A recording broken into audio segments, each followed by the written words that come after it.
Oke, baik. Assalamualaikum warahmatullahi wabarakatuh dan halo semuanya. Di sini saya akan membahas materi yang berjudul jaringan komputer, yang dimana ada beberapa hal yang akan saya bahas seperti pengertian dari jaringan komputer, apa manfaat jaringan komputer, apa saja jenis-jenisnya, bagaimana komponennya, apa saja perangkat dari jaringan komputer, dan bagaimana tipe jenis pengkabelannya.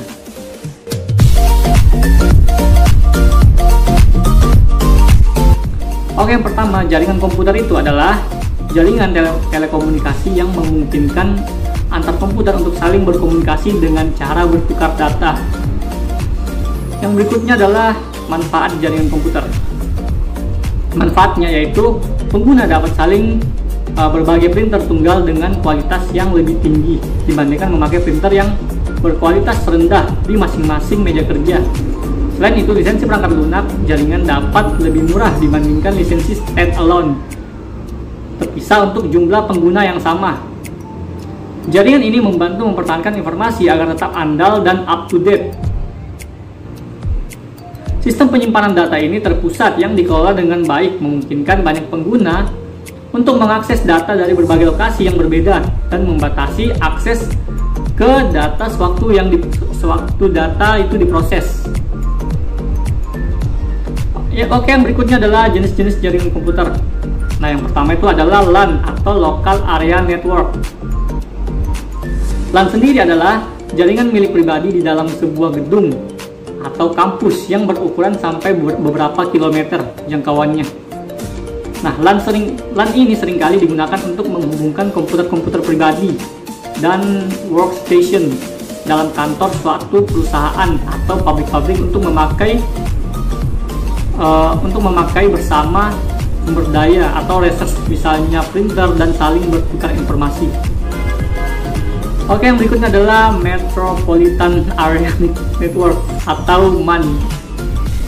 Nah, MAN sendiri adalah versi lain dari LAN yang berukuran lebih besar, karena ini sudah metropolitan ya, atau jangkauannya itu sebesar kota, seluas satu kota.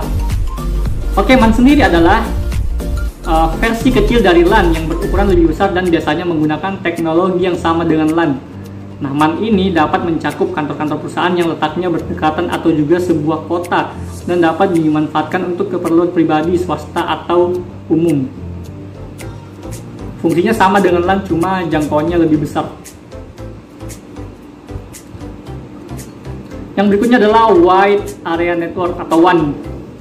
Nah, WAN ini adalah sama seperti LAN, cuma jangkauannya mencakup daerah yang geografis atau yang luas, seringkali mencakup sebuah negara, bahkan benua.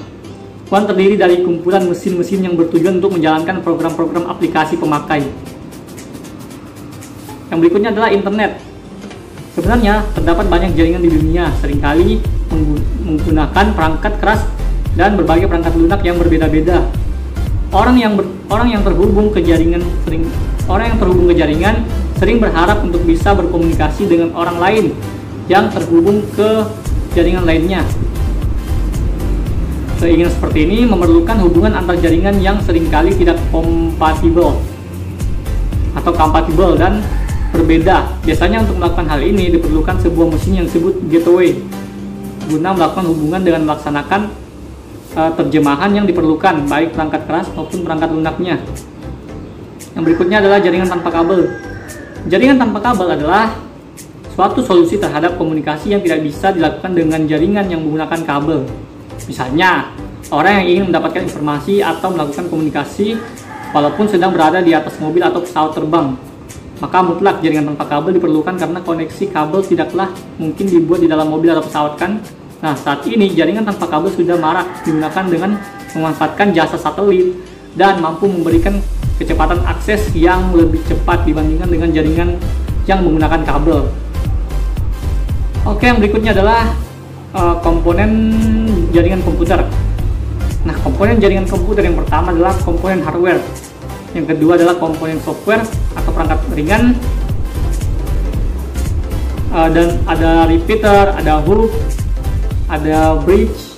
Nah, bridge ini seperti repeater atau hook, tetapi lebih pintar karena bekerja pada lapisan data link sehingga mempunyai kemampuan untuk menggunakan MAC address dalam atau MAC, address dalam proses pengiriman frame ke alamat yang dituju.